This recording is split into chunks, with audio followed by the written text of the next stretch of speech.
परम सत्कार योग गुरु प्यारी सात संगत जी राधा स्वामी जी। संगत जी, जब हम गुरु से प्यार करते हैं तो गुरु उसके बदले क्या क्या देता है, आज की इस सुंदर साखी में हम यही जानेंगे। सात संगत जी, ये बात तब की है जब बाबा जयमल सिंह जी स्वामी जी महाराज की संगत किया करते थे। उन दिनों बाबा जयमल जी फौज में कार्यरत थे और बाबा जयमल जी फरमाते हैं कि एक दिन स्वामी जी महाराज ने मुझे गुरु घर से ड्यूटी पर जाने का हुक्म दिया, पर मेरा दिल सत्संग छोड़कर जाना नहीं चाहता था। हजूर ने कहा कि जयमल, तू अपनी ड्यूटी पर जा। तो मैं थोड़ी दूर जाकर लौट आया और फिर से स्वामी जी महाराज के पास आकर चुपके से सत्संग और शब्द सुनता रहा। वहाँ फौज में रात को 9:30 बजे हाजिरी लगती थी, लेकिन मैं हाजिरी के समय वहाँ नहीं गया और उसी रात 12 बजे सत्संग शब्द सुनकर मैं वहाँ से ड्यूटी की ओर चल दिया।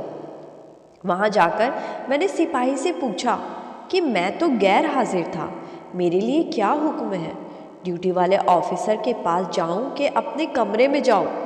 तो उस सिपाही ने कहा कि आप तो हाजिर थे, जब गिनती हो रही थी तो उस गिनती में मेरे पास खड़े थे। जब आपका नाम पुकारा गया तो आपने जवाब भी दिया था।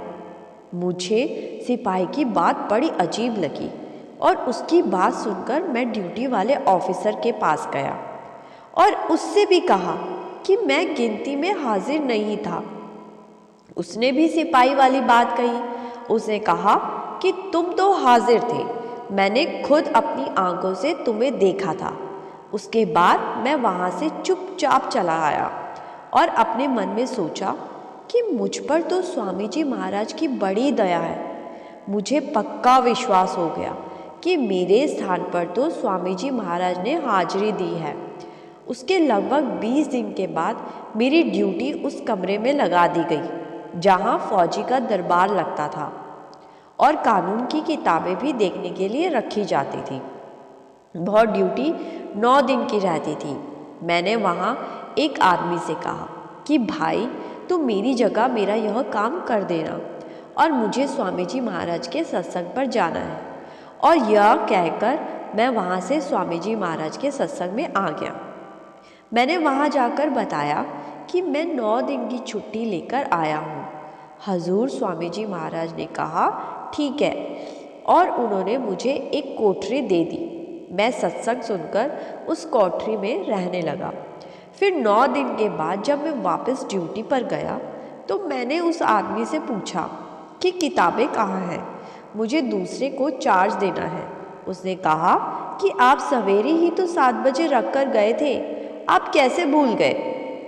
आप खुद ही तो 9 दिन तक किताबों को रखते रहे और खुद ही ले जाते रहे।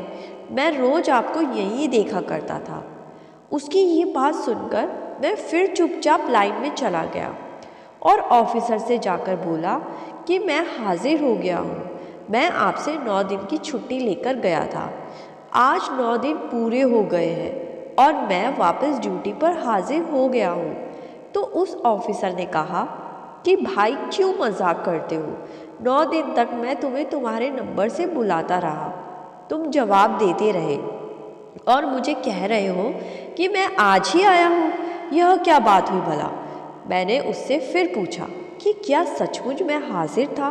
तो वो कहने लगा कि भाई, कैसी बातें करते हो, यहाँ किसी से भी पूछ लो, तुम 9 के 9 दिन यहीं थे और अब मुझसे मजाक कर रहे हो। फिर जब दूसरों ने भी वही बात बोली तो मुझे पक्का विश्वास हो गया कि स्वामी जी महाराज मेरी जगह हाजिरी देते रहे। मैं हैरान हो गया कि हजूर ने मुझे 2 जगह कर दिया। यह कैसे मौज हुई कि मैं सत्संग भी सुनता रहा और यहाँ हाजिरी भी देता रहा। आगे बाबा जयमल जी फरमाते हैं कि इसके बाद एक जगह है, उसका नाम पानी घाट है। उस जगह पर मेरी ड्यूटी लगाई गई थी। जिस समय मुझे पहरा देना होता था उस समय मैं स्वामी जी महाराज के सत्संग में जाता था और सत्संग सुन के बाद में वापस चला आता था। एक दिन मालूम हुआ कि मेरे पीछे अचानक बड़े साहब ने गिनती ली तो सब सिपाही पूरे निकले, उसमें मेरी हाजिरी भी बोली गई। मैं यह बात सुनकर हैरान हो गया।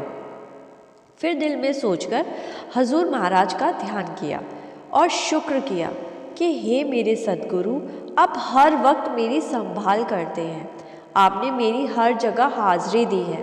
फिर एक बार की बात है कि फ़ौज में 3 दिनों की छुट्टी थी। मैंने सोचा कि मुझे कोई सरकारी काम तो है ही नहीं, तो मैंने सोचा कि 3 दिनों तक मैं अपनी कोठरी में भजन सिमरन ही करूँगा।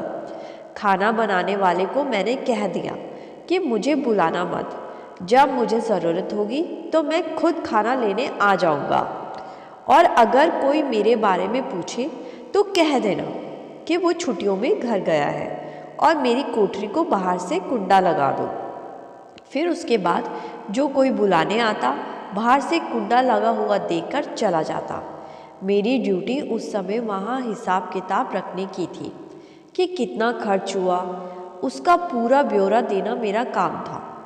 फिर तभी ऊपर से साहब आए और हिसाब मांगा। उस समय मैं हाजिर नहीं था, तो खाना बनाने वाले ने दिल में सोचा कि मैं साहब से कहूँ कि जयमल सिंह हाजिर नहीं है। तो उसी समय साहब को आवाज़ आई, हाजिर हूँ, जो हिसाब है बैठकर लिख लो। तब उन्होंने बैठकर सारा हिसाब लिख लिया।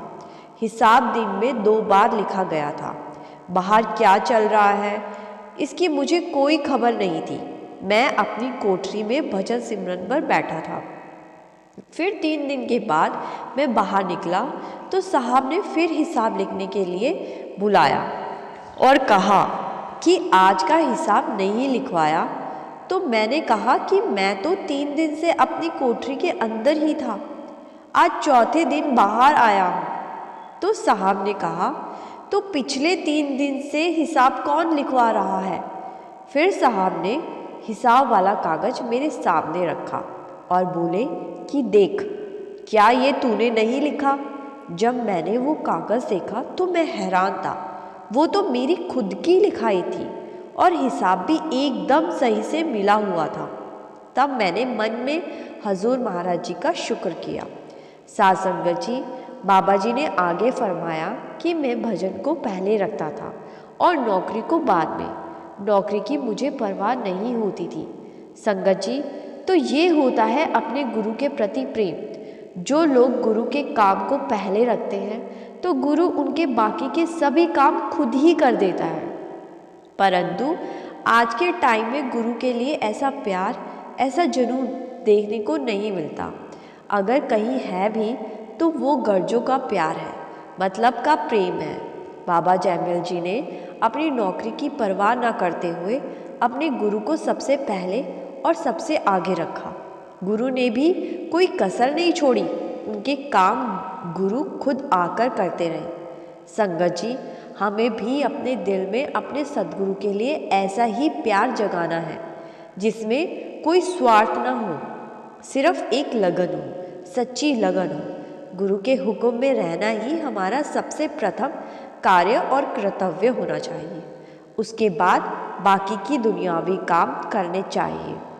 साध संगत जी, आशा करती हूँ बाबा जयमल सिंह जी की ये सच्ची साखी आपको अच्छी लगी होगी। अगर आपको ऐसी साखियाँ सुनना अच्छा लगता है तो इस चैनल को सब्सक्राइब करना ना भूलिएगा। गुरु प्यारी साध संगत जी, राधा स्वामी जी।